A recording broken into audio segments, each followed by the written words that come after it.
Welcome back to The Wandering Screen. I'm Matt Carson. I'm looking at The Long Walk starring Cooper Hoffman, so let's jump in. The Long Walk is based on the 1979 Stephen King novel of the same name, and if you know King, you know it's not going to be a light stroll in the park. This one's set in a dystopian near future where a group of teenage boys are selected to compete in a deadly national event. The rules? Simple and horrifying. They have to walk, constantly, at a minimum pace of 3 miles per hour. Drop below the speed, and you're shot in the head on the spot. The last one standing or walking wins. They're trailed by soldiers and broadcast live to the nation, celebrated as lucky contestants in what's become the country's biggest entertainment phenomenon.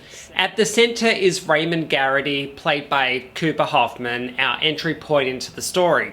We first meet him in a car saying goodbye to his mother, played by Judy Greer.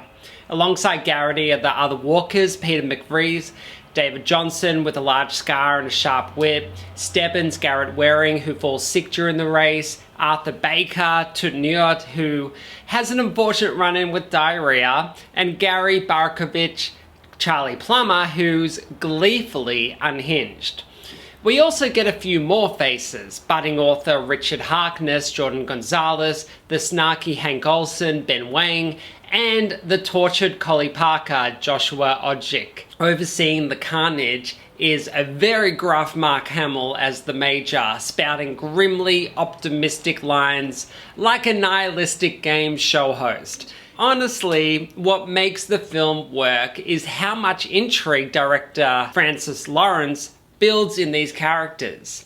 From about 10 minutes in, once the walking begins, we start to feel the rhythm of the road and the emotional pull of each boy. Hoffman's Garrity acts as the story's emotional center, kind, curious, and quietly heroic.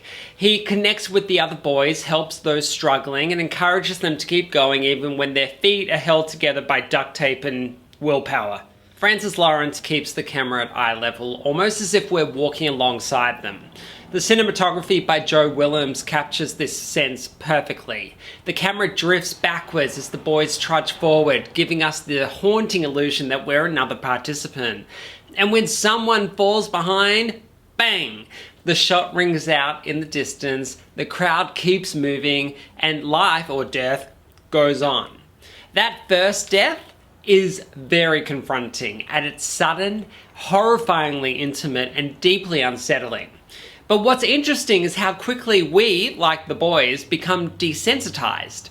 As the number of walkers drops from 49 to just a handful, the gunshots start to lose their impact. It's disturbing, and that's the point.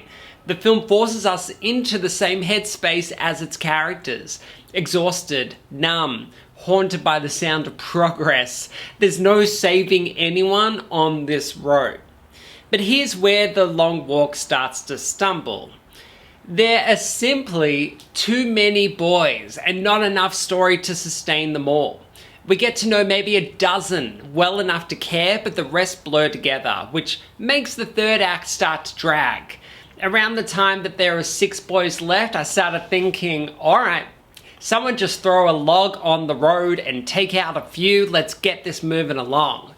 Screenwriter JT Molnar tries to give everyone their moment. A final confession, a thought about life, something profound before they drop. But it starts to feel repetitive. You can almost sense the film reaching for meaning it doesn't always earn.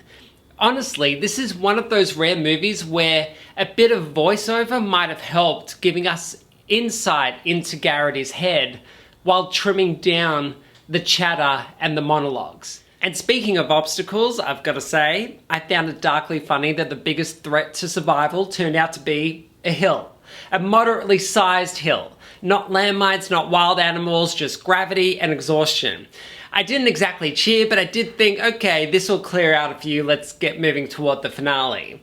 The biggest problem, though, is scope.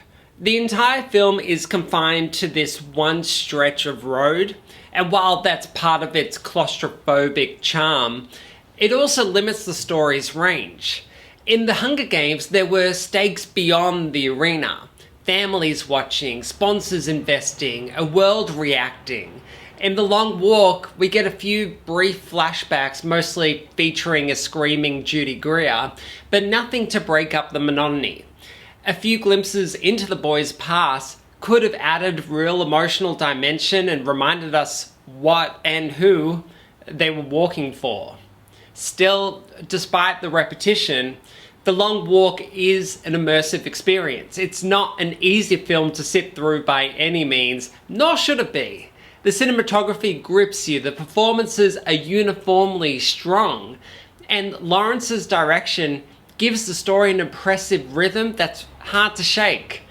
David Jonsson remains a standout, Mark Hamill brings an unnerving gravitas, and Cooper Hoffman proves again that he's quietly becoming one of the most compelling young actors working today. The film might test your patience, but it's a walk worth taking, just maybe not one you'll want to take twice.